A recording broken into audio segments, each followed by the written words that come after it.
क्या आपको पता है कि ऊंट को जिंदा सांप क्यों खिलाया जाता है? या फिर क्या आप ये जानते हैं कि एरोप्लेन से किसी पक्षी के टकरा जाने पर क्या होता है? क्या आपको पता है कि दुनिया का सबसे खतरनाक जहर कौन सा है, जिसकी कुछ बूंदें सैकड़ों इंसानों की जान ले सकती हैं?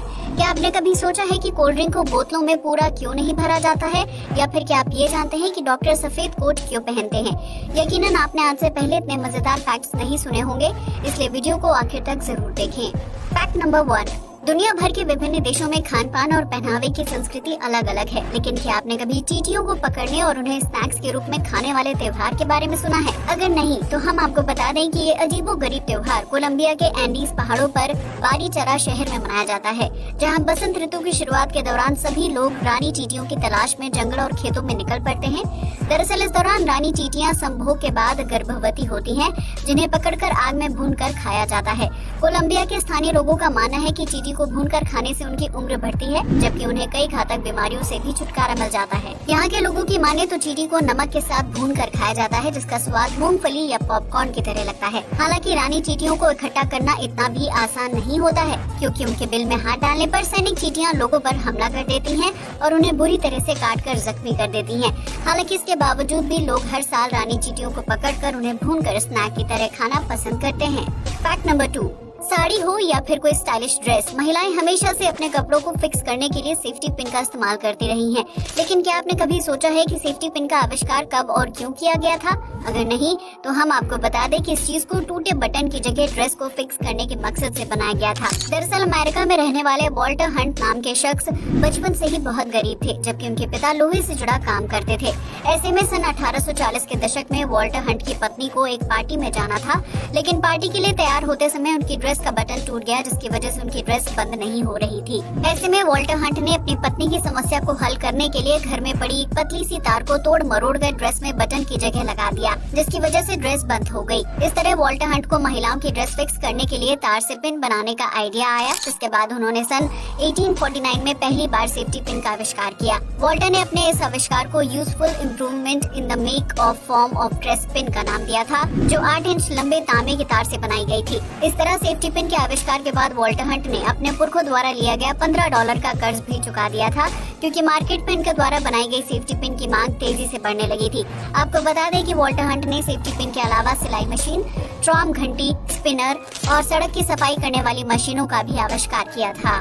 फैक्ट नंबर 3, भारत में हिंदी भाषा का हाल हम सभी को पता है, जहां लोग इंग्लिश भाषा बोलना सभ्य समाज की निशानी मानते हैं। ऐसे में हिंदी समेत संस्कृत भाषाओं का चलन धीरे धीरे कम होता जा रहा है, जिसकी वजह से स्कूलों में भी बच्चों को संस्कृत भाषा का ज्ञान नहीं दिया जाता है।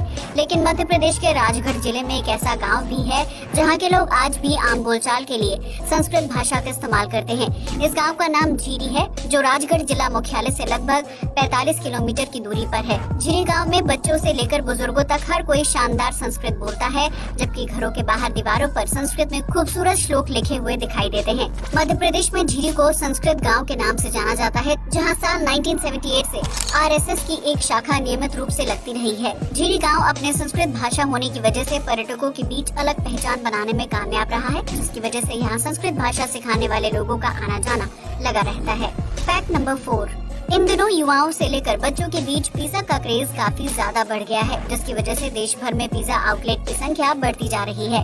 लेकिन क्या आपने कभी सोचा है कि गोल आकार का पिज्जा हमेशा चौकोर डिब्बे में क्यों पैक किया जाता है? अगर नहीं तो आज हम आपको इस सवाल का दिलचस्प जवाब बताने जा रहे हैं। दरअसल चौकोर डिब्बे का निर्माण करने में कंपनी को फायदा होता है, क्योंकि इस प्रकार के डिब्बे कम खर्च में आसानी से बन जाते हैं और इसके लिए सिर्फ कार्डबोर्ड की एक शीट की जरूरत पड़ती है। इसके अलावा चौकोर डिब्बे का साइज बहुत ही सुविधाजनक होता है, जिसके अंदर पिज्जा को रखकर आसानी से पैक और ओपन किया जा सकता है। वहीं अगर कंपनी चौकोर की जगह गोल बॉक्स का निर्माण करती है, उसे कार्डबोर्ड की ज्यादा शीट्स का इस्तेमाल करना होगा। इसके अलावा गोल बॉक्स को बनाने का खर्च और मेहनत भी ज्यादा होगी, जबकि उसे खोलने और बंद करने का काम भी मुश्किल हो जाएगा। ऐसे में कंपनियां चौकोर डिब्बे में गोल पिज्जा सर्व करती हैं, ताकि ग्राहकों के साथ साथ उन्हें भी सहूलियत हो सके। इसके अलावा घर से लेकर कंपनियों में फ्रिज और ओवन जैसी चीजों का साइज भी चौकोर होता है, जिसकी वजह से पिज्जा बॉक्स को उनमें स्टोर करना आसान है।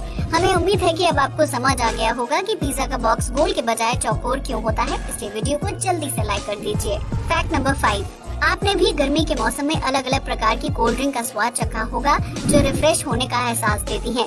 लेकिन क्या आपने कभी सोचा है कि कोल्ड ड्रिंक की बोतल को पूरा क्यों नहीं भरा जाता है? वो ऊपर से थोड़ी खाली क्यों रहती है? अगर नहीं तो हम आपको बता दें कि कोई भी तरल पदार्थ गर्म तापमान के संपर्क में आने से फैलने लगता है, जबकि ठंडे तापमान में वो सिकुड़ जाता है। ऐसे में कोल्ड ड्रिंक को तैयार किए जाने के बाद उसे बोतलों में पूरा नहीं भरा जाता है, क्योंकि फैक्ट्री से आपके घर के पास वाली दुकान तक पहुंचने के दौरान उस बोतल को कई अलग अलग प्रकार के तापमान से होकर गुजरना पड़ता है। इस तरह ज्यादा ठंडे तापमान में कोल्ड ड्रिंक में मौजूद तत्व सिकुड़ जाते हैं, जबकि ज्यादा गर्म तापमान में वो फैलने लगते हैं। ऐसे में अगर कोल्ड ड्रिंक की बोतल को ऊपर तक पूरा भर दिया जाएगा तो गर्म तापमान के संपर्क में आने से उसमें मौजूद तत्वों के फैलने से बोतल फट भी सकती है। इसलिए कोल्ड ड्रिंक कंपनियां बोतल को पूरा नहीं भरती हैं, ताकि अंदर लिक्विड को फैलने या सिकुड़ने के लिए पर्याप्त जगह मिल सके। ऐसा करने से कंपनियों को भी नुकसान नहीं होता है और आपकी फेवरेट कोल्ड ड्रिंक बिना किसी ब्लास्ट के आप तक पहुंच जाती है। फैक्ट नंबर 6, किसी भी तरह की शारीरिक तकलीफ होने पर हम सीधा अस्पताल की तरफ भागते हैं, जहां डॉक्टर हमारा इलाज करता है। डॉक्टर की पहचान सफेद कोट से निर्धारित की जाती है, लेकिन क्या आपने कभी सोचा है कि डॉक्टर सफेद रंग का ही कोट क्यों पहनते हैं? अगर नहीं तो हम आपको बता दें कि डॉक्टर प्राचीन काल से ही सफेद रंग की पोशाक पहनकर मरीजों का इलाज करते आए हैं, क्योंकि ये रंग शांति का प्रतीक माना जाता है। अस्पताल में इलाज के लिए आने वाले मरीज अक्सर तनाव और परेशानी में रहते हैं। ऐसे में डॉक्टर का सफेद कोट उन्हें शांति का एहसास करवाने में मददगार साबित होता है। इसके साथ ही सफेद रंग का कोट डॉक्टर को भी तनाव मुक्त होकर काम करने में मदद करता है, जबकि इस रंग में गंदगी आसानी से दिखाई देती है। ऐसे में जब डॉक्टर सफेद रंग का कोट पहनकर काम करते हैं तो उन्हें कोट पर लगने वाली गंदगी आसानी से दिख जाती है और फिर वो उसे धुलवा लेते हैं। इस तरह डॉक्टर खुद भी स्वस्थ रहते हैं और अपने संपर्क में आने वाले मरीजों को भी कीटाणु मुक्त रखते हैं। हालांकि ऑपरेशन थिएटर में हरे या नीले रंग के कपड़े पहने जाते हैं, क्योंकि खून का रंग अत्यधिक चटक होता है, इसलिए उसे देखकर डॉक्टरों को परेशानी हो सकती है। इसलिए हरे और नीले रंग के कपड़े आंखों और दिमाग को शांति पहुंचाने का काम करते हैं। फैक्ट नंबर 7, शेर और चीता को जंगल का सबसे खतरनाक जानवर माना जाता है, जो अपने पंजों और दांतों से किसी को भी चीर फाड़ सकते हैं। लेकिन क्या आप जानते हैं कि जापान की एक कंपनी इन जानवरों से जीन्स में डिजाइन तैयार करने का काम करवाती है?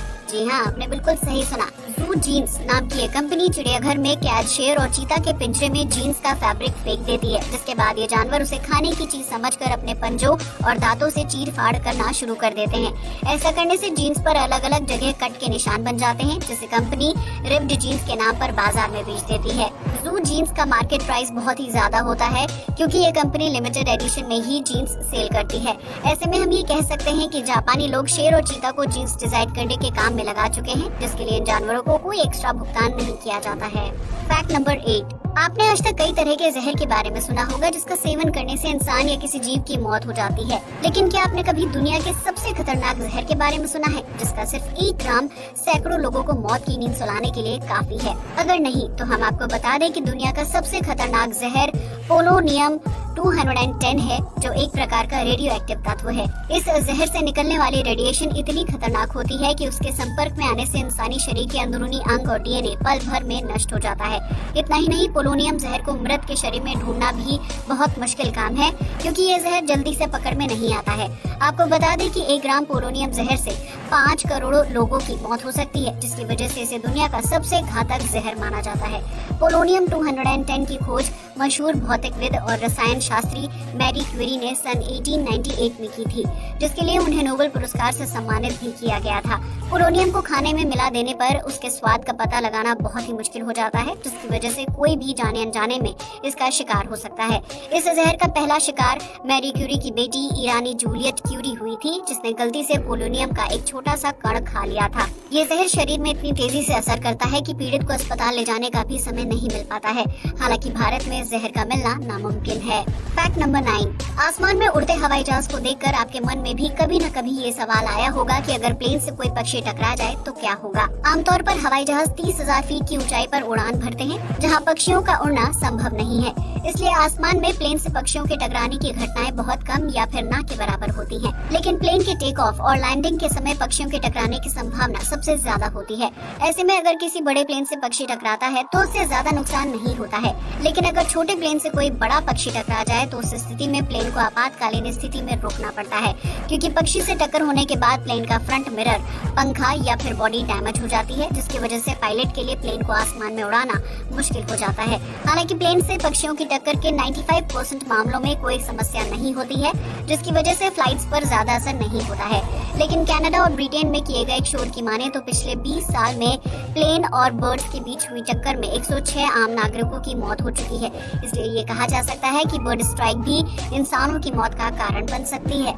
फैक्ट नंबर 10, ऊंट को रेगिस्तान का बादशाह कहा जाता है, जो कई दिनों तक बिना पानी पिए रेत में लंबी यात्राएं करने के लिए जाना जाता है। लेकिन क्या आप जानते हैं कि ऊंट को बीमारियों से बचाने के लिए जिंदा सांप खिलाया जाता है ताकि उसकी सेहत ठीक रह सके? जी हाँ, आपने बिल्कुल सही सुना। दरअसल गर्म तापमान और लगातार कई दिनों की लंबी यात्रा करने की वजह से कभी कभी ऊंट का शरीर पूरी तरह से अकड़ जाता है। ऐसे में अगर समय रहते ऊंट का इलाज ना किया जाए तो उसकी मौत भी हो सकती है। रेगिस्तानी इलाके में सफर करने के दौरान अस्पताल की सुविधा मिलना बहुत ही मुश्किल होता है। इसलिए जब कभी ऊंट की तबीयत खराब हो जाती है तो उसके मुंह में जहरीला सांप डाल दिया जाता है। इसके बाद ऊंट को पानी पिलाया जाता है और उसके मुंह को कुछ देर के लिए बंद कर दिया जाता है। ऐसा करने से सांप के शरीर में मौजूद जहर ऊंट के शरीर में बन रहे जहर को काट देता है। हालांकि जिंदा सांप खाने की वजह से ऊंट की तबीयत खराब हो जाती है और वो कुछ दिनों तक खाना पीना छोड़ देता है। लेकिन जैसे जैसे उसके शरीर में सांप के जहर का असर कम होने लगता है, ऊंट की तबीयत ठीक हो जाती है। इस तरह प्राचीन काल से ही ऊंट को लकवा मारने की बीमारी से बचाया जाता रहा है, जिसका अब तक कोई साइंटिफिक रीजन सामने नहीं आया है। लेकिन ऊंट पालन करने वाले लोग आज भी इस टोटके को आजमा कर अपने पालतू जानवर का इलाज करते हैं। वहीं जंगली ऊंट भी तबीयत खराब होने पर खुद जहरीले सांप को निगल जाते हैं। भले ही ये फैक्ट सुनने में अटपटा लगता हो, लेकिन ऊंटों के इलाज के लिए इसे काफी कारगर माना जाता है। आज के लिए बस इतना ही। जय हिंद दोस्तों।